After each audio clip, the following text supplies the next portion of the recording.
খুবই রিজনেবল প্রাইসে একটা পাকিস্তানি ইন্সপায়ার্ড আনস্টিচ কামিজকে আমি সুন্দর একটা লাক্সারি লুক দিলাম। সেটারই ডিটেলস থাকবে আজকের ভিডিওতে। সো আসসালামু আলাইকুম, কেমন আছেন সবাই? ফাইনালি আপনাদের সাথে আমি অনেক দিন পর একটা ফুল ভিডিও ডিটেলস শেয়ার করছি। তো আমি ফার্স্টেই দেখাই যে এই লং থ্রি পিসটা, এটার সাথে কি কি ছিল। এটার সাথে হচ্ছে একটা সুন্দর ওড়না ছিল, প্রিন্টেড ওড়না। এটা হচ্ছে খুব সফট একটা ফ্যাব্রিকে। দেন হচ্ছে এটার সাথে একটা প্যাচ ছিল, এমব্রয়ডারি প্যাচ ছিল ফ্রন্টে অ্যাটাচ করার জন্য। আর এটা সলিড পায়জামা ছিল। তারপর এটা নেকটা ছিল হচ্ছে এমব্রয়ডারি কাজ করা। সো এটা আমার পার্সোনালি দেখে খুব ভালো লেগেছে, বাট আমি ক্যাটালগের মতো করতে চাচ্ছিলাম না, আমি একটু চেঞ্জেস চাচ্ছিলাম। তো আমি ভাবলাম আমি আমার মতো একটা ডিজাইন করি। সো যেহেতু রিসেন্টলি ফ্রন্ট নেকের হচ্ছে কাটটা খুবই ট্রেন্ডি, আর ইউজুয়ালি হচ্ছে পাকিস্তানি লাক্সারি ব্র্যান্ডগুলোর যে লনগুলো থাকে খুবই এক্সপেন্সিভ লন, ওইগুলোতে এই টাইপের ডিজাইন থাকে। আর এটা কিন্তু আমি নিয়েছিলাম ফেসবুক পেজ শ্রীনিকা থেকে।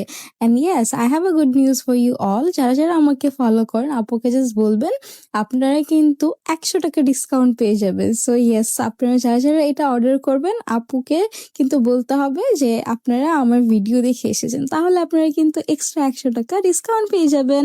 অ্যান্ড দেন আমি স্লিভের জন্য এক্সট্রা লেস নিলাম, তারপরে হচ্ছে ফ্রন্টের কাজ করার জন্য লেস নিয়ে নিলাম। এগুলো আমার সব বাসায় ছিল, যেহেতু আমার টুকটাক বাসায় থাকে। সো সেভাবেই আমি আমার মতো সুইং করা স্টার্ট করে দিলাম। ফার্স্টে হচ্ছে ফ্রন্টটা একটু কাট দিয়ে দিয়েছি মাঝখান থেকে। দেন হচ্ছে আমি লেসটা স্টিচ করে ফেললাম পুরাটাই, একদম ফ্রন্ট থেকে সাইড পর্যন্ত। সাইড স্লিটেও আমি লেসটা ইউজ করেছি। আসলে পাকিস্তানি ডিজাইনার গুলা দেখবেন মোস্টলি ড্রেসে লেস ইউজ করে, মানে লেস যত বেশি ইউজ করে তত ডিটেইলিং আসে, তারপরে খুব সুন্দর একটা ফাইনাল লুক আসে। তো আমি স্টিচ করার পরে দেখলাম যে আমার হচ্ছে প্যাচ ওয়ার্কটা আসলে কাটা হয় নাই।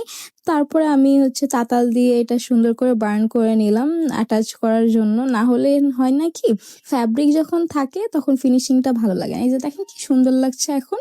তো এইভাবে আমি পুরা লেস, তারপরে নেক, ফ্রন্ট মানে মোটামুটি কমপ্লিট করে ফেলছি যে এই লুকটা আমার এমন হবে।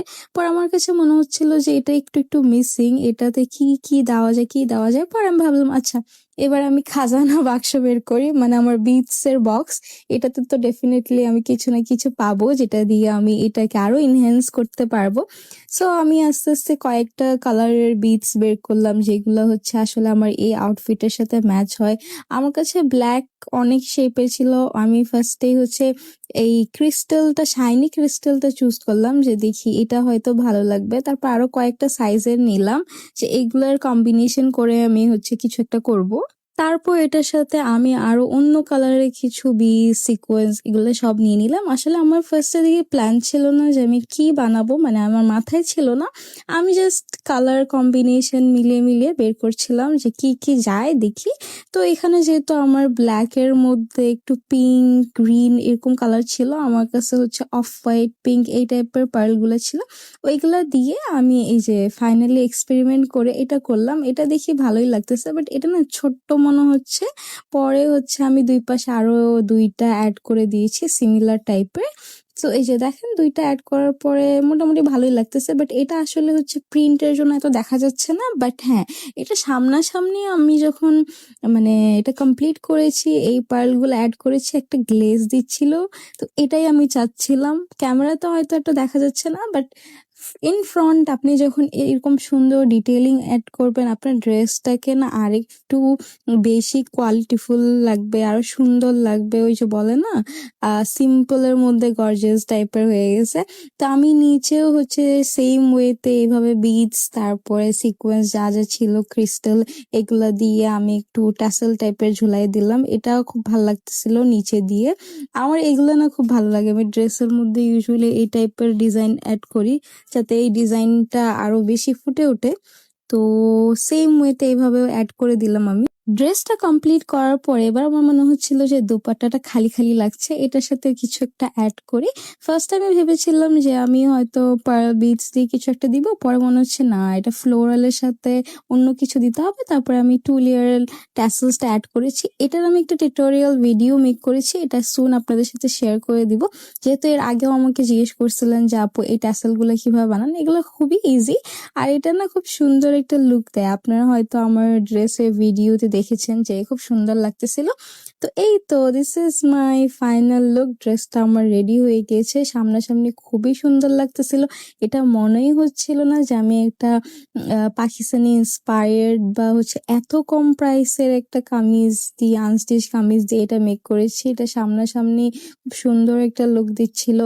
আর এটা পরার পর আমি খুব খুশি ছিলাম, মানে স্পেশালি আমি লেসগুলা অ্যাড করাতে জিনিসটা না আরো বেশি কি বলে সুন্দর হয়ে গেছে। তো আপনারাও চাইলে এই টাইপের লেস কিনে অ্যাড করে দিতে পারেন। তারপর আমি হচ্ছে প্যান্টেও নিচে একটা প্যানেল অ্যাড করে দিলাম, এটা কামিজের সাথেই ছিল। আর এই যে আমার দুপাট্টা, ট্যাসেলস, তারপরে আমি আমার মতো অ্যাক্সেসরিজ সবকিছু নিয়ে রেডি হয়ে বের হয়ে গেলাম। আর এই তো আমি দেখাই দিচ্ছি আপনাদেরকে ড্রেসের একটু ডিটেলস। ভিডিওতে আপনারা হচ্ছে অনেকেই ডিটেলসগুলো দেখতে চাচ্ছিলেন, সো ফাইনালি আপনাদের সাথে আমি ফুল ভিডিও শেয়ার করে দিলাম। আর হচ্ছে আপনারাও চাইলে সেম টাইপের ড্রেস মেক করে ফেলতে পারেন খুবই রিজনেবল প্রাইসে। আর এই তো আজকে ভিডিও এতটুকুই ছিল। Thank you so much for watching my whole video. ভালো থাকবেন সবাই। সেম টাইপের আপনাদের যদি আরো ভিডিও দেখতে চান কমেন্ট করে জানাবেন। আল্লাহ হাফেজ।